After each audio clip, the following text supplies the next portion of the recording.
Well, we're here. We've just finished the sale today at Manor Park. I'm with the chairman, Stephen. What do we think? How's it gone? I think it's gone really well, Steve. One of our best. In fact, I think it's the best. I've just checked with the boys up there. You can see that Charlotte just pan up to them. They're still mopping up sales up there. We're at so far 60% sold on the day, and they're confident they'll get that up to about 75% on the day and over the next week and 2 weeks in the mop up. Which is fantastic. The average sale price has gone up, which I'm delighted about. Without doubt, our best day so far. 101 was the lots. When I came here, 9 months ago, we had about 15, 18 bikes. Yeah, we started. Yeah, just something that was added onto the cars. Of course, we pinned it onto the cars, but we always had big plans for the bikes. We were always going to turn Manor Park Classics into cars and bikes in equal format. Yeah. And we're getting there. We really are now a venue for the bikes. The room was busy, our busiest room ever. And 101 lots, all in one place, and good quality lots. What I've seen as well is I've seen us move more towards the bikes of my youth. Right, As a man of 60 years young, it's kind of the Japanese classics of the 70s, 80s and 90s are really at the core of what we're doing here at Manor Park. Yeah, they are. The boys, there's 3 in the team, and they really know what they're doing with from the 70s onwards. Superb, really. And I think that's where the market is. Yes. You know, the modern stuff, the Japanese stuff, from the 90s into the noughties, into the teens, and the room's packed with them. I mean, I am becoming a bike enthusiast. You know, I grew up as a classic car enthusiast, which is why Manor Park Classics exists. But equally now, I'm falling in love with the bikes, and I'm equally as passionate now about the bikes as I am about the cars. One of the things that gets me excited is that we always seem to have 3 or 4 bikes on the floor which are tagged as being in our next sale. And I get all excited about them, and I'm thinking, wow, we've got even better stuff to come. Yeah. Because there are a couple of bikes in our next sale that I'm really excited about. I am too. I'm really proud of the team. They're doing really well. They've really gone out from a standing start, creating the service for the client, for the buyer and the seller. You know, your bikes are all here. Charlotte, just pan round. You know, everybody can see these bikes are here. They're secure. You know, I say this a lot on Chairman's Chat. These bikes arrive. They're in this secure environment. They're not going to leave until they sell. Well, somebody said that to me they said, oh, you're always banging on about it's like the Northwest Only Fix Classic Car and Bike Auction Centre. And I said, yeah, but I think it's important that people know that if they consign their bike with us, it's not going to be shoved in some mouldy old ramshackle shed in the middle of nowhere. If it doesn't sell tonight, you will be picking them up tomorrow. Whereas here, you don't have to do that. The boys are up there. They'll be there for the next 2 or 3 weeks trying to sell your bike. And if it doesn't sell and you want to put it in the next auction, then you can do. Yeah, and absolutely. You know, there's only going to be, we're confident there's going to be 75% sold this time.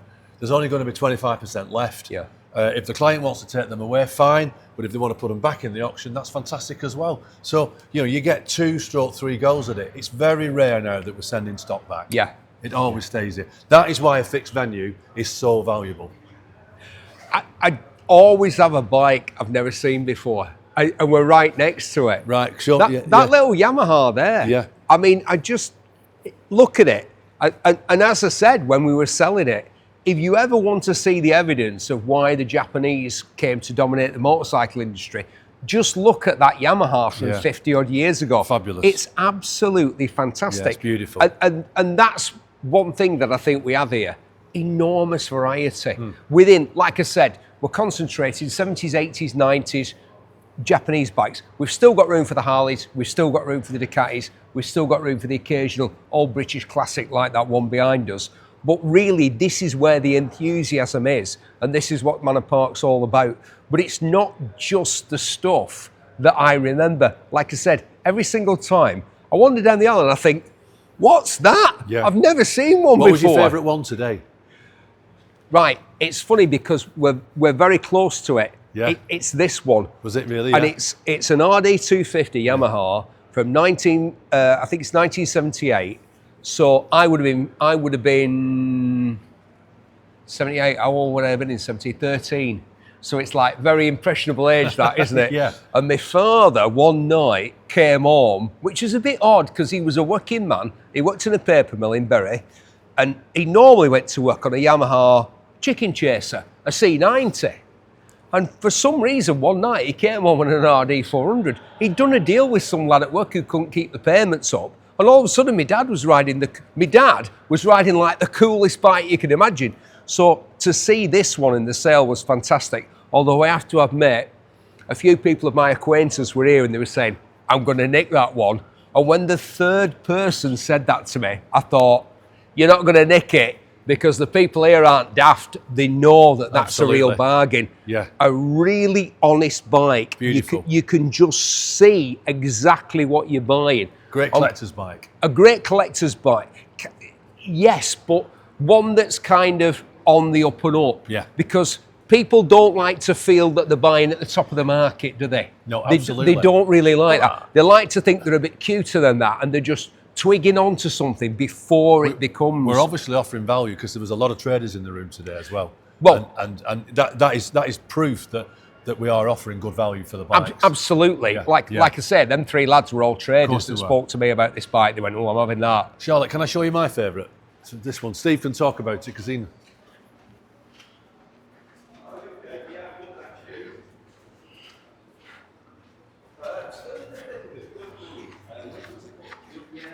Ah, right, yeah. What a special bike this is.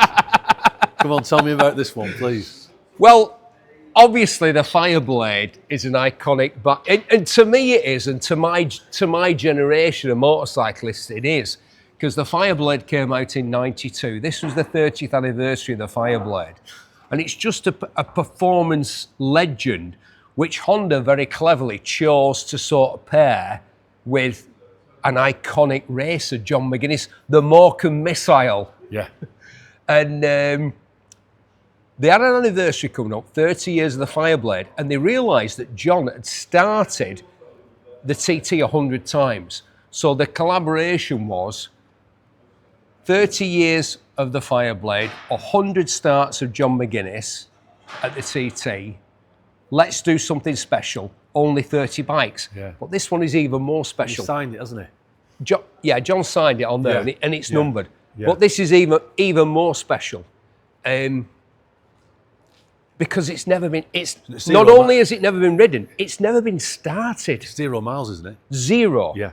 Zero. Amazing. And it's got, Stephen, the longest name of any motorcycle I've ever. It is officially a 2022 Honda CBR 1000 RR SP John McGuinness 100th start replica. Are you still talking? I'm still talking. The longest name of any motorcycle I've ever come across in 40 years of doing this for a living. And what a bike. And what about this one?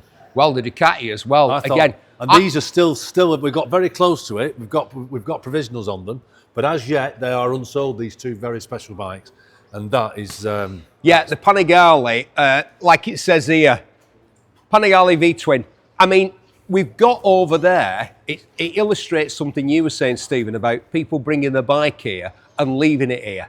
That bike, the 600 SS, has been through the sale. I think it was the third time, and it's finally sold. It's gone. Somebody's bought it. Yeah. Somebody'd matched what the vendor wanted for the bike, and the bike has gone. If you look at that and you look at this, on first look, very different motorcycles.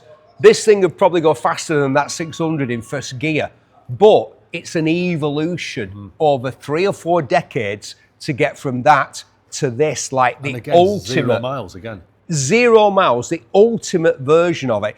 And these are the unique opportunities that we're able to give I people. think so. I think they're unique for a collector.